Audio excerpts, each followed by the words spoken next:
This video is for all of the people who think that ICE is kidnapping people off of the streets. You're allowing yourself to be deceived by left-leaning media. They know that your weakness is your emotions. They purposely frame things in the most heart-wrenching, emotional way that they possibly can. They are weaponizing your own empathy against you. For example, a recent story of a man who got taken by ICE the day before his wife's birthday. What does that have to do with anything? Or the fact that a woman was deported back to Mexico and then later died in Mexico.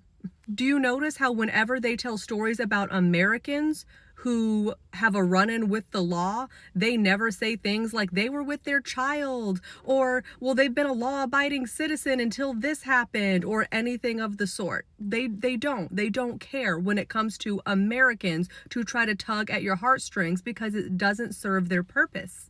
Another example is going to ICE facilities and saying how terrible the conditions are because they have to get their water from the back of their toilet. Do you know that happens in American jails and American prisons? Where is the outrage over the quality of American prisons? Why aren't Democratic leaders going to American jails and prisons and touring those and demanding better quality for the American people?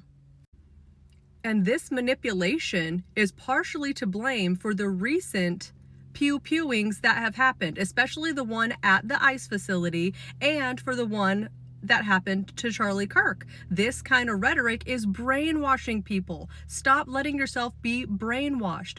ICE has a job to do. It is immigration and customs enforcement. This is not new to Donald Trump, and Obama deported way more people than Trump has so far. This is not new. You guys are acting like Trump became president, created ICE, and created all these laws that he is now enforcing. That would be dictator-like. That is not what's happening. These laws have been on the books for years. They just were not enforced very much by the Biden administration. But this is nothing new.